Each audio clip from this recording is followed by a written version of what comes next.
Mulyadi, Menteri Koordinator Bidang Pembangunan Manusia dan Kebudayaan Republik Indonesia. Kemudian yang kedua, Bapak Airlangga Hartarto, Menteri Koordinator Bidang Perekonomian. 3, Ibu Sri Mulyani Indrawati, Menteri Keuangan. 4, Ibu Tri Risma Harini, Menteri Sosial. Hakim Mahkamah Konstitusi sepakat untuk memanggil 4 menteri di Kabinet Presiden Jokowi untuk hadir dalam sidang sengketa pemilu. Hakim menilai kehadiran 4 menteri dianggap penting untuk dikonfirmasi terkait sengketa pemilu. Hakim membantah pemanggilan 4 menteri bukan untuk mengakomodir keinginan salah satu pemohon, melainkan murni keputusan hakim. Mata-mata Pak Uto untuk kepentingan para hakim. Jadi dengan bahasa sederhana, permohonan para pemohon itu sesungguhnya kami tolak, tapi kami mengambil sikap tersendiri karena jabatan hakim memilih pihak-pihak ini dipandang penting untuk didengar di persidangan, yang nanti mudah-mudahan bisa didengar di hari Jumat tanggal 5 April 2024. Kemudian catatan berikutnya adalah karena ini keterangan yang diminta oleh mahkamah, maka nanti pihak-pihak tidak kami sediakan waktu untuk mengajukan pertanyaan. Tim hukum Capres nomor urut 1 Anies Mohaimin mengapresiasi keputusan Hakim Mahkamah Konstitusi yang akan memanggil sejumlah menteri ke dalam persidangan. Timnas Amin menilai keterangan para menteri dibutuhkan untuk memperkuat dalil yang mereka ajukan, salah satunya penggunaan bansos untuk memenangkan salah satu paslon.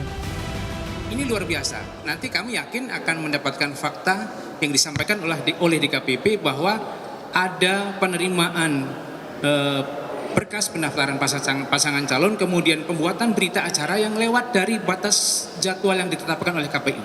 Harusnya 25 dikeluarkan berita acara tanggal 27. Harusnya PKPU dirubah dulu, PKPU nggak dirubah. Dan ini kami menjadi optimis bahwa pelanggaran terukur ini nanti terkonfirmasi dari pemberi keterangan. Nah, ini sangat luar biasa, sangat surprise, kami apresiasi yang luar biasa kepada mahkamah. Semoga persidangan hari Jumat semua yang dipanggil mahkamah hadir. Sementara tenaga ahli utama Kedeputian 4 Kantor Staf Presiden Ali Mokhtar Ngabalin berpandangan sidang sengketa Pilpres di Mahkamah Konstitusi seharusnya berjalan secara proporsional. Ngabalin menilai permintaan kubu pemohon yang ingin memanggil Presiden Jokowi dan para menteri tidak relevan.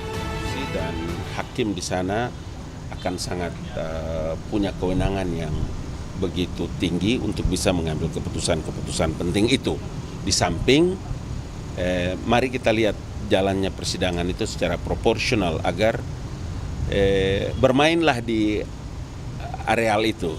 Tidak usah lagi Mahkamah Konstitusi itu menjadi satu tempat untuk orang menggunakan kepentingan-kepentingan politik praktis. Hakim Mahkamah Konstitusi memutuskan untuk memanggil 4 menteri Jokowi untuk bersaksi di sidang sengketa pemilu pada 5 April 2023. Tim Liputan Kompas TV. Saudara Hakim MK memanggil 4 menteri Kabinet Jokowi untuk bersaksi dalam sidang sengketa Pilpres pada Jumat 5 April 2024. Lantas apa makna dibalik keputusan Hakim MK untuk memanggil 4 menteri Jokowi? Apakah Presiden Jokowi juga bisa dipanggil MK? Mengingat dalam sejumlah dalil pemohon, tim Anies Mohaimin dan Ganjar Mahfud menyebut soal keberpihakan Presiden dalam pemilu. Kita bahas bersama sejumlah narasumber sore hari ini. Sudah ada Direktur Eksekutif Tim Hukum Amin dan juga Mas Zuhad Aji Firmantoro, serta tenaga ahli utama KSP Ali Mokhtar Ngabalin dan pengamat politik Ikrar Nusa Bakti. Selamat sore Bang Ngabalin, Pak Ikrar dan Mas Zuhad. Terima kasih sudah bergabung bersama kami di Kompas Petang. Mas Zuhad. Selamat sore. Yang mulia Pak Ikrar. Sore. Profesor Bung Ngabalin. Baik, saya akan ke Mas Zuhad. Mas Zuhad, bagaimana tim Anda merespon upaya hakim untuk memanggil keempat menteri pada Jumat mendatang? Ya sama, kita apresiasi apa yang dilakukan oleh Hakim Mahkamah Konstitusi. Karena semua alasan komplit bisa disampaikan oleh Hakim Mahkamah Konstitusi, utamanya dari sisi yuridis normatifnya gitu, Mbak. Oke, apa yang Dan Anda harapkan nanti saat keterangan-keterangan ini diberikan oleh 4 menteri tersebut? ya kita berharap kan semuanya bisa memberikan penjelasan secara terang. Kalau apa namanya, ya kita semua bisa berpikir jernih dengan data, fakta yang nanti akan insya Allah disampaikan oleh para menteri ini gitu, Mbak. Dan ini kan bukan pertama kali sebetulnya Mahkamah Konstitusi memanggil menteri ya. Dahulu pernah Pak Mendagri juga dipanggil. Dan ini saya rasa suatu yang biasa sebetulnya dalam Mahkamah Konstitusi karena memang hak hakim untuk melakukan itu gitu. Karena ini kan peradilan tata negara bukan peradilan pidana atau perdata gitu, Mbak, di mana dalam peradilan tata negara ini memang hakim memiliki hak dan kewajiban untuk aktif menggali fakta-fakta yang sesungguhnya didalilkan oleh pemohon. Begitu. Oke, ini ada makna khusus tidak yang bisa Anda tangkap dari pemanggilan 4 menteri ini? Ya kalau saya dalam perspektif hukum merasa tidak ada yang khusus sih. Ini karena norma memberikan kewenangan itu kepada hakim, kecuali kalau dalam norma tidak memberi wewenang lalu hakim menemukan terobosan hukum gitu ya. Itu baru ada makna khusus. Sepanjang memang hakim memiliki wewenang kan berarti mereka ini para hakim yang mulia ini hanya memanfaatkan wewenang yang ada dalam diri mereka, Mbak. Jadi saya pikir ya ini sesuatu yang lumrah biasa dalam rangka hakim mendalami permohonan yang kita dalilkan. Oke, saya ke Pak Ikrar. Pak Ikrar, hakim kan menegaskan bahwa ini bukan untuk mengakomodir permohonan dari pemohon, tapi memang hakim menilai dibutuhkan keterangan dari keempat menteri tersebut. Menurut Anda, adakah indikasi khusus atau makna khusus yang ingin digali hakim dalam persidangan hari Jumat mendatang? Ya, menurut saya ini sangat penting ya, dan juga sangat khusus ya. Jadi kalau tadi Ketua Sidang mengatakan bahwa kami sebenarnya menolak, tapi kemudian kami mengambil alih ya permohonan pemohon tersebut ya mengenai permintaan agar beberapa menteri penting yang terkait dengan kampanye pada masa pemilu kemarin ya itu dipanggil ya, dan kemudian yang dipanggil memang yang terkait khususnya dengan bansos ya. Kalau tadi Bung Ngabalin di dalam wawancara dengan televisi mengatakan bahwa masa pemilu dikaitkan dengan bansos ya, tapi kita masyarakat tahu persis lah ya bahwa ada abuse of power dari presiden ya mengenai pembagian bansos itu, misalnya jumlahnya yang meningkat 150% dari yang normal begitu, kemudian juga pembagiannya juga di tempat-tempat yang tidak pada tempatnya ya, dan kemudian juga menteri-menteri itu juga memiliki data digital yang menyatakan bahwa bansos ini berasal dari presiden ya. Tapi kalau 2 menteri yang lain itu kan karena Bu Tri Risma hari ini adalah Menteri Sosial, tentunya itu juga terkait kami dengan tangkap bansos. Pak Ikrar. Saya ke Bang Abalin. Bang Abalin, Anda menegaskan berulang kali ini tidak ada relevansinya seperti itu. Tapi disebutkan terbalik dengan Pak Ikrar. Bagaimana Anda melihat pemanggilan keempat menteri ini? Masuk akal tidak? Ya. Sama yang tadi Bapak sebut itu 3-4 poin itu, kasih data bahannya ke pengacara supaya jangan hanya omon-omon di MK, jangan Bapak hanya omon-omon di luar, Pak Ikrar. Bapak kasih itu data tadi. Saya berkali-kali dengar profesor itu berulang-ulang kata bicara tentang itu. Kasih itu data, berapa jumlahnya itu, kasih kepada pengacara supaya mereka jadikan bahan itu di persidangan di sengketa pemilu. Kalau Bapak hanya ngomong-ngomong dan tidak punya data, untuk apa Bapak cerita itu? Nanti melakukan pembohongan kepada ruang publik, menyesatkan rakyat publik tentang persidangan itu. Bapak ingat baik-baik itu. Bapak itu seorang guru besar yang mulia, duta besar, kawan saya kan Bapak itu. Jadi tolong Bapak bicara dengan baik. Itu satu. Iya, saya yang juga kedua, kawan Anda. Ditahan dulu Pak Ikrar. Yang kedua apa Bang Abalin? Dengar baik-baik Pak Ikrar. Dengar baik-baik. Saya menyebutkan bahwa dalam sejarah Republik Indonesia di persidangan Mahkamah Konstitusi baru pertama kali orang bicara tentang masalah bansos, bantuan sosial, yang itu dibicarakan dananya di DPR, programnya disampaikan oleh pemerintah. Keterbukaan para menteri ini akan menjelaskan agar Mahkamah Konstitusi dan para hakim itu juga tahu secara komprehensif apa kebijakan-kebijakan yang dilakukan oleh pemerintah, oleh Presiden Joko Widodo tentang bantuan sosial. Rakyat kita ini semua bukan kaya raya, Bapak. Masih banyak yang miskin, masih banyak yang menderita. Pemerintah harus lakukan itu. Dan yang ketiga, Bapak harus tahu bahwa bantuan sosial itu bukan diserahkan baru nanti pemilu. Hampir 10 tahun, itu program paling terpenting yang dilakukan. Bapak catat itu baik-baik, supaya rakyat bisa mendengar dengan baik. Baik, Ikrar ya. Saya sudah berkali-kali dengar Bapak bicara. Oke, ada yang keempat, Bang Abalin? Orang itu. Ada yang keempat atau hanya 3? Biar langsung dijawab Pak Ikrar. Baik, silakan Pak Ikrar. Diminta datanya dilampirkan dan soal bansos ini juga menjadi sorotan Bang Abalin. Silakan dijawab.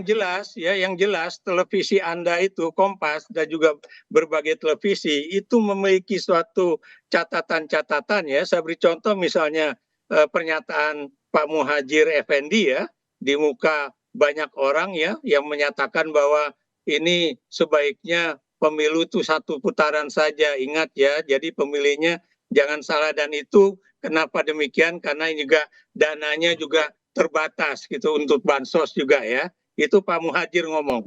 Pak Airlangga Hartarto itu bicara juga ya. Ingat ya bahwa ini bansos berterima kasih kepada siapa? Kepada Presiden Jokowi ya. Dan ini berarti dari siapa? Dari Presiden Jokowi ya. Dan kemudian Bang Mokhtar ya, kita sahabat ya, kita juga pernah berdiskusi secara baik ya, dan kalau Anda menuduh saya seakan-akan melakukan pembohongan publik ya, data menyebutkan bahwa yang ada di dalam Kementerian Sosial itu jumlahnya itu benar-benar fix ya, dan kemudian ketika pemilihan umum ini akan berlangsung, data itu bertambah dengan 50% tambahan ya, dan kemudian Anda tahu bansos itu benar Anda mengatakan bukan cuma 10 tahun, tapi sejak eranya Presiden Jokowi juga sudah dilakukan.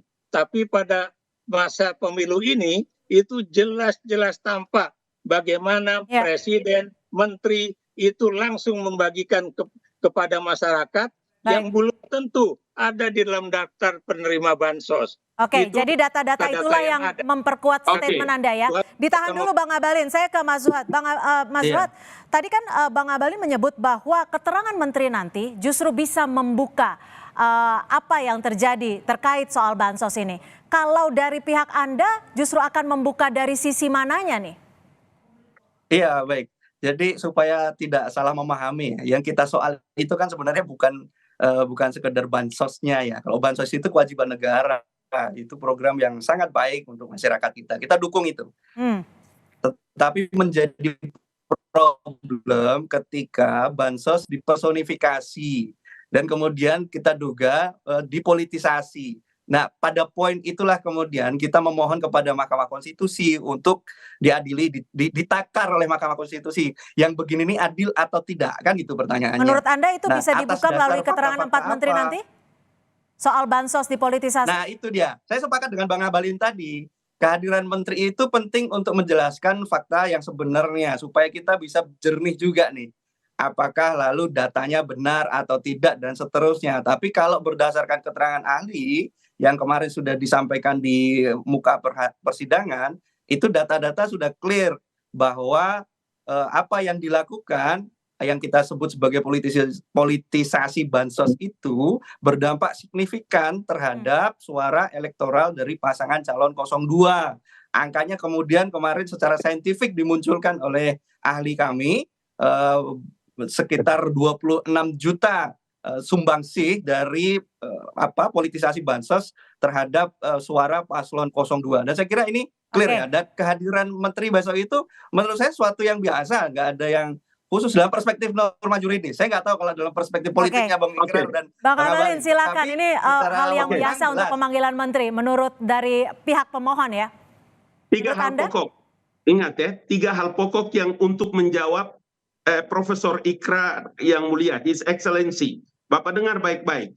Data yang pertama yang tadi disebutkan oleh Departemen Sosial, sekali lagi, kalau Bapak miliki data itu, please, pada hari Jumat, kasih kepada pengacara supaya nanti bisa diserahkan kepada hakim agar bisa dikonfrontir dengan data-data yang disampaikan oleh menteri kepada mahkamah, kepada hakim. Karena Bapak tidak mengemukakan tentang data-data terpadu kesejahteraan sosial yang disebut dengan DTKS.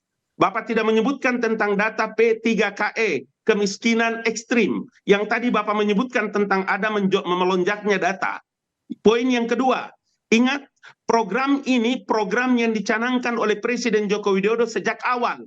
Apa yang salah dengan istilah itu dilakukan oleh Presiden Joko Widodo? Yang ketiga, yang keempat, kalau agenda-agenda itu kemudian disampaikan oleh para menteri tentang pelaksanaan pemilu yang dilaksanakan secara terbuka, tidak ada satu orang yang bisa bersembunyi di balik penipuan dan kebohongan yang terjadi pada pemilu 2024 ini. Apanya yang salah?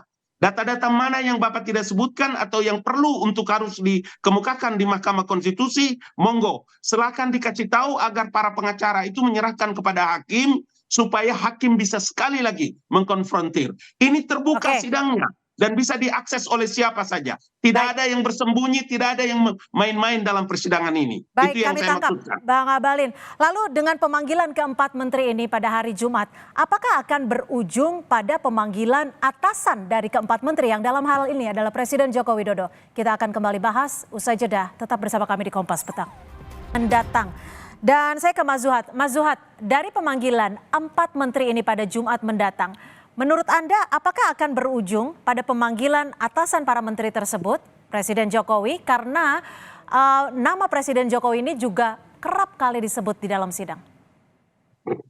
Ya baik, memang awal mula pemanggilan 4 menteri ini kalau secara kronologis itu kan berangkat dari permohonan permintaan kita 01, meskipun ya dalam rangka menjaga independensi persidangan, hakim mengatakan permintaan kita ditolak. Tapi apapun itulah, kita apresiasi langkah yang dilakukan oleh hakim Mahkamah Konstitusi gitu ya. Bagus. Nah, apakah berujung pada pemanggilan Pak Presiden?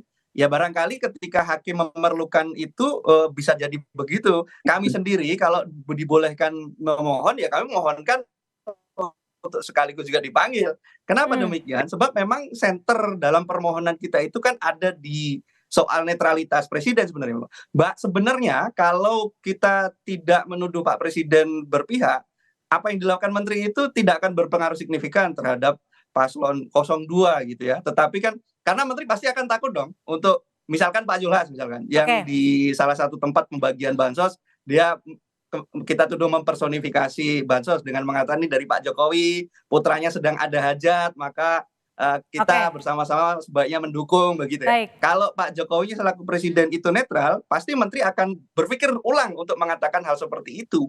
Maka ya kalau bisa dihadirkan bagus gitu ya. Jadi harapannya adalah ikut dihadirkan. Gimana Bang Abalin? Mungkin nggak? Jangan pakai opini Zuhad, jangan opini atau tafsiran. Kalau tafsiran nanti ditafsirkan lagi di masyarakat. Kalau opini tidak penting. Saya berkali-kali mengatakan bahwa apa yang harus dilakukan oleh menteri dengan dipanggilnya ke Mahkamah Konstitusi itu dalam rangka kepentingan hakim untuk memperkaya.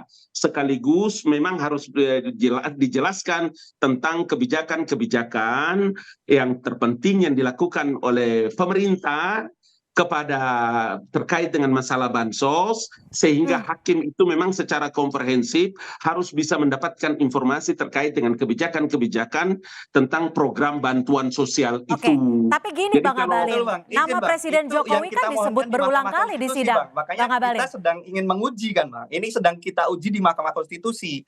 Apa yang kami sampaikan tadi itu adalah permohonan kita di Mahkamah Konstitusi. Makanya saya sampaikan kalau memang hakim berkenan memerlukan itu ya kita dukung Bang, karena memang permohonan kita tuh itu yang mau kita uji di Mahkamah Konstitusi. Jadi saya tidak sedang beropini, saya menyampaikan. Ya begini kaitannya dengan apa yang disampaikan Pak Zuhal, umpama apa yang dikaitkan dengan Pak Zuhal, kemudian dengan masalah terkait dengan bansos. Saya juga ingin mengatakan bahwa begini, ini hal yang paling sangat penting.